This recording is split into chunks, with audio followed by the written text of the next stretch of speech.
नमस्कार, India TV पर आपका स्वागत है। मैं हूं आपके साथ पवन नारा।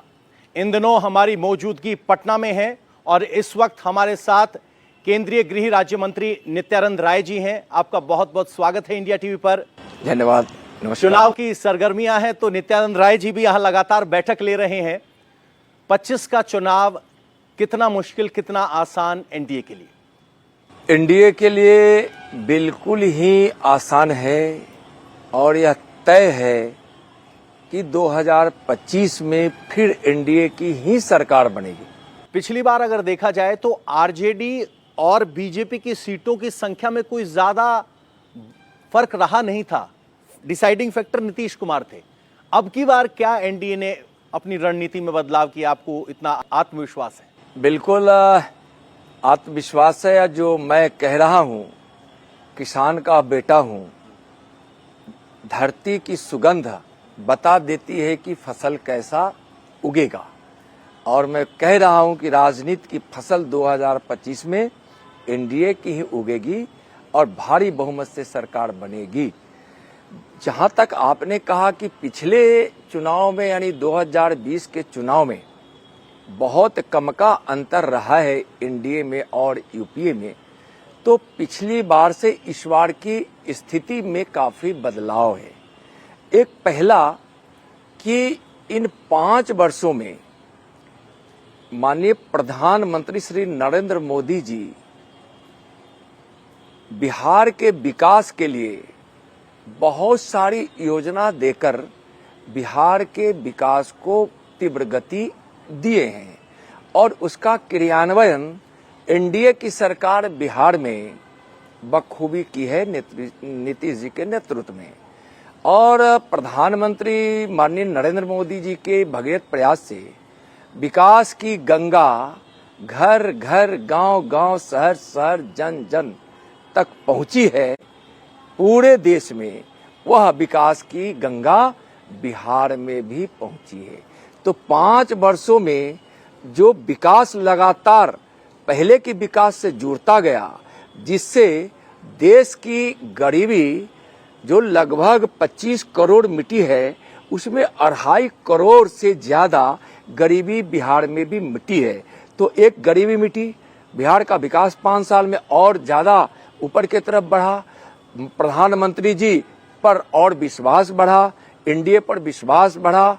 यहाँ और जो गठबंधन है उसका स्वरूप भी बदला है। तो आज एनडीए के गठबंधन और मजबूत होकर उभरा है। तो आप जैसे पिछली बार भी देखे होंगे कि चिराग पासवान जी हमारे गठबंधन में नहीं थे, आज हमारे गठबंधन में हैं। आज उपेंद्र कुशवाहा जी भी हैं, जीतन राम मांझी जी भी हैं। जदयू भारतीय जनता पार्टी का एक मजबूत आधार के साथ साथ इन लोगों का भी अपना जनाधार जो मजबूत है, अपने अपने दृष्टिकोण से सब मिला है। और इस बार आरजेडी कम्युनिस्ट कांग्रेस का जो घमंडिया गठबंधन है, इस बार उसका सुबड़ा साफ होगा और एनडीए की सरकार बनेगी। जिस तरह से आपने गठबंधन को समझाया, एक सवाल मन में आया। आपको बता दूं कि नित्यानंद राय जी यादव समाज से आते हैं। वो बिहार जिसे जातिगत राजनीति के लिए जाना जाता है, वहां आप अपनी यादव पहचान को प्रदर्शित नहीं करते, यादव वोट बैंक की बात नहीं करते, सबके विकास की बात करते हैं। तो ये नित्यानंद राय बिहार की राजनीति में अलग कैसे? देखिए, भारतीय जनता पार्टी जात पात की बात करती ही नहीं है।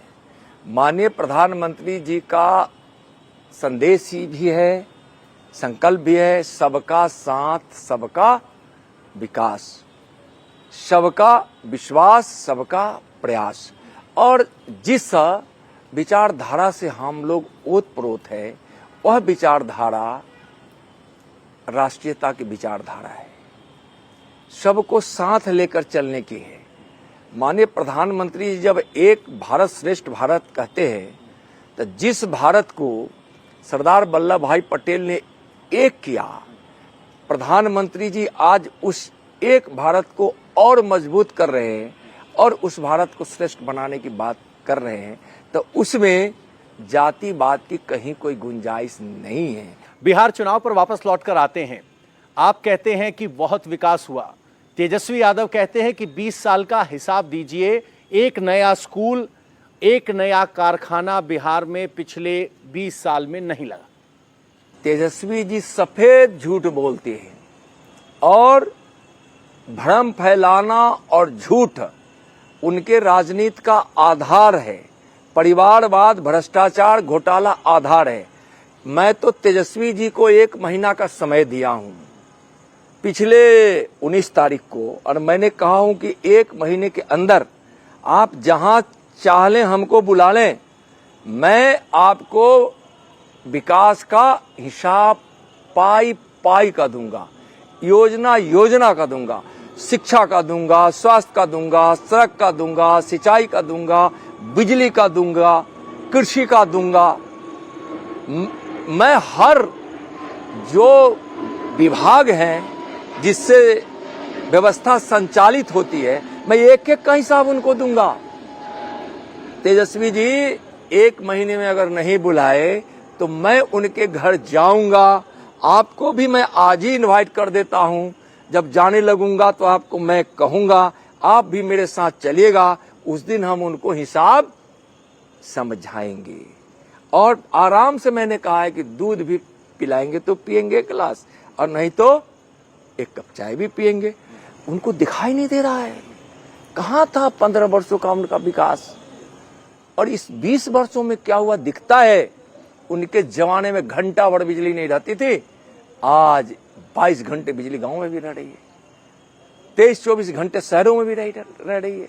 गांव में जाने के लिए सड़कें नहीं थी, आज गांव में सड़कें हैं। स्कूल बिल्कुल जर्जर हालत में थी, आज स्कूल की स्थिति सुधरी है।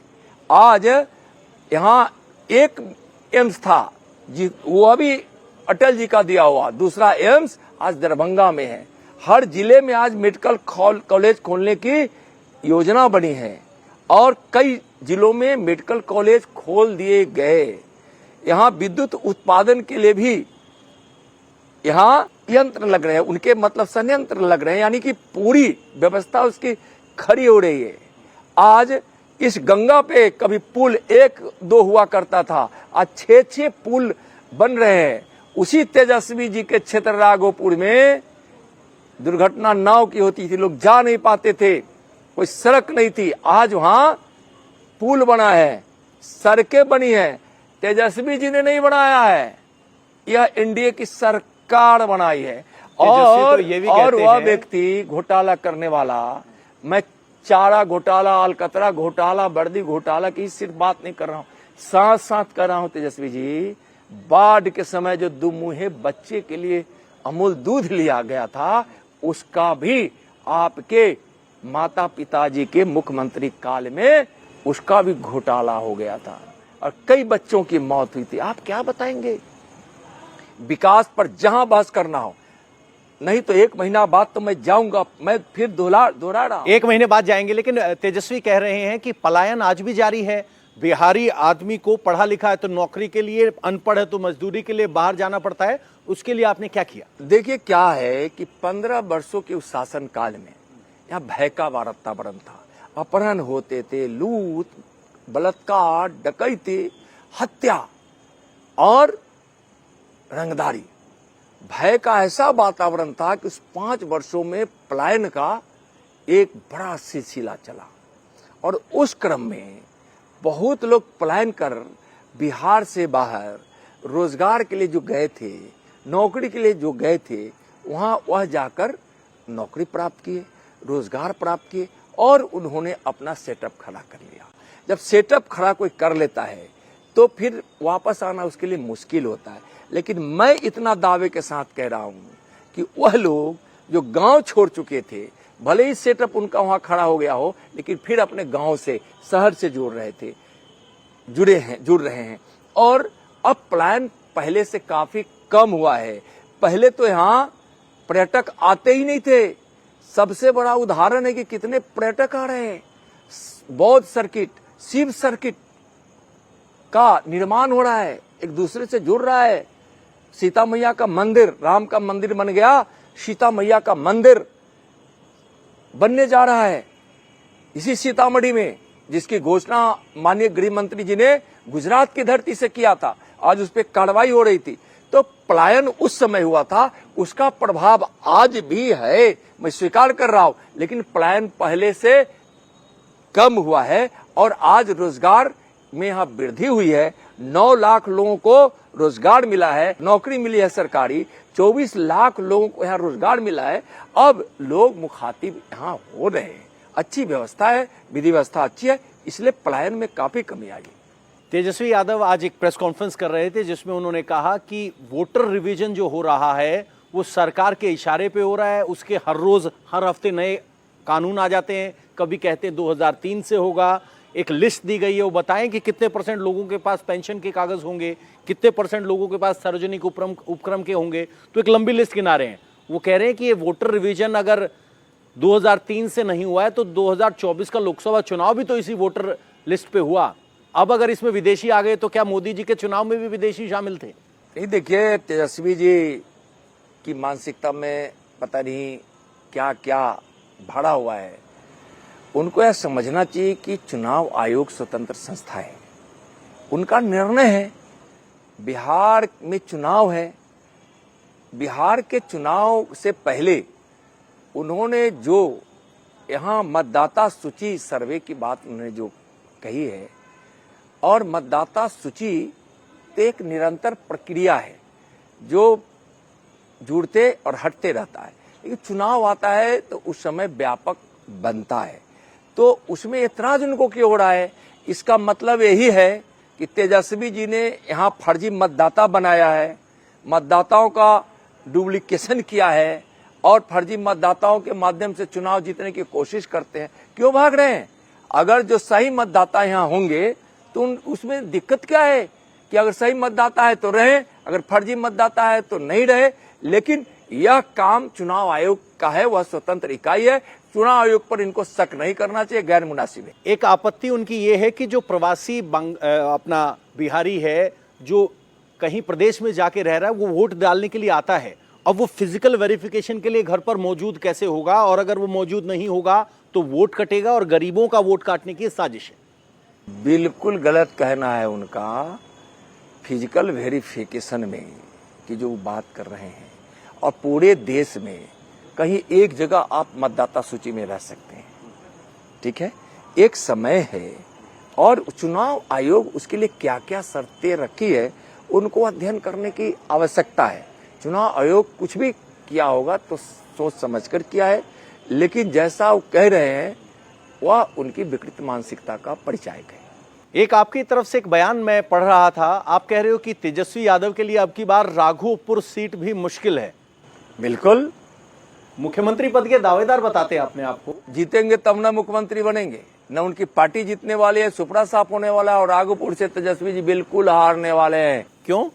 इसलिए कि उन्होंने राघोपुर की जनता को धोखा दिया है और वहां विकास का कोई काम नहीं किया है, और वहां धोखा के साथ साथ बिहार राघोपुर की जनता का उन्होंने तिरस्कार किया है। उनके खिलाफ लोगों में आक्रोश है और राघोपुर की जनता उनको समझ रही है कि भ्रम फैलाने वाले लोग हैं, विकास से दूर रखने वाले लोग हैं, अपने परिवार की उन्नति के लिए राजनीति करते हैं और उसके लिए कुर्सी चाहिए। राघोपुर के लोगों के लिए उन्होंने कुछ नहीं सोचा, इसलिए उनका हारना तय है। एमवाई एक समीकरण है जो माना जाता है कि आरजेडी का एक वोट बैंक है।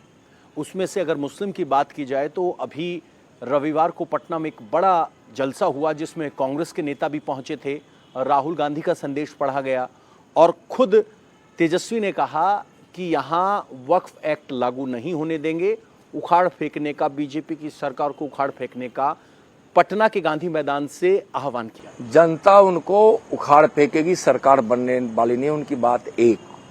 दूसरा कि जो कानून केंद्र सरकार बनाई है वह कानून बिहार में लागू होना ही होना है।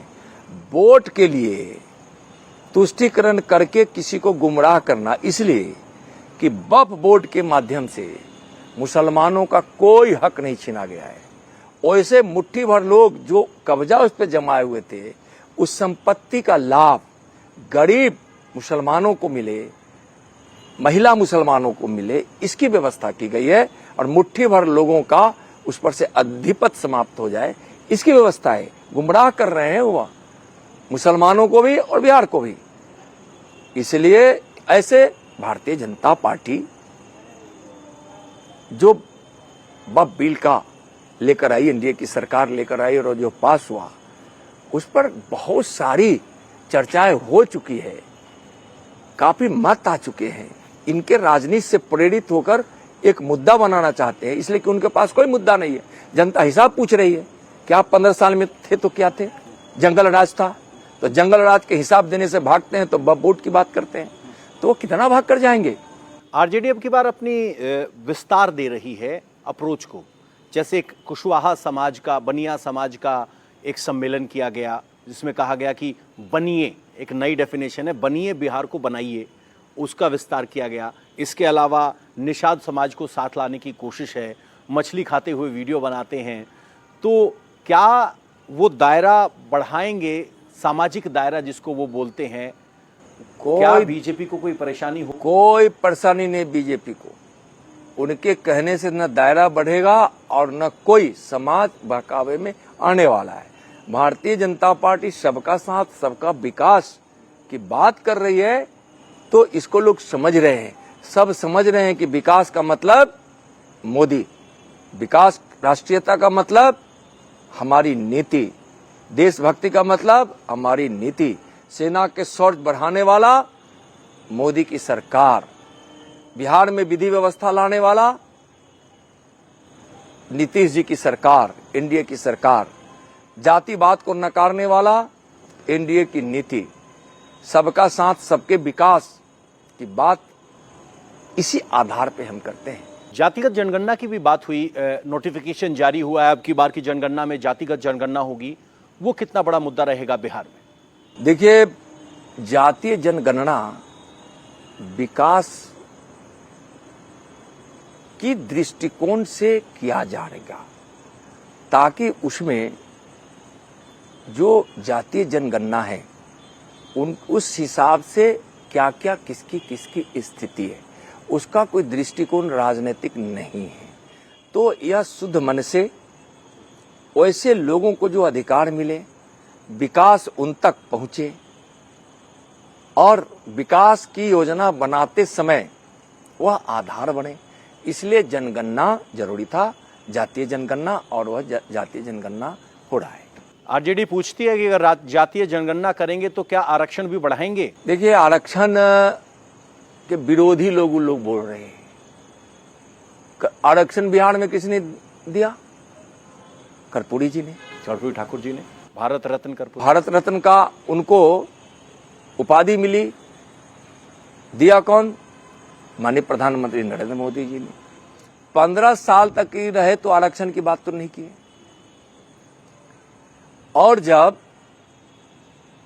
केंद्र में सरकार विश्वनाथ प्रताप सिंह की थी और उस समय आरक्षण पर जब बात चला था, तो उस समय भारतीय जनता पार्टी सपोर्ट की थी।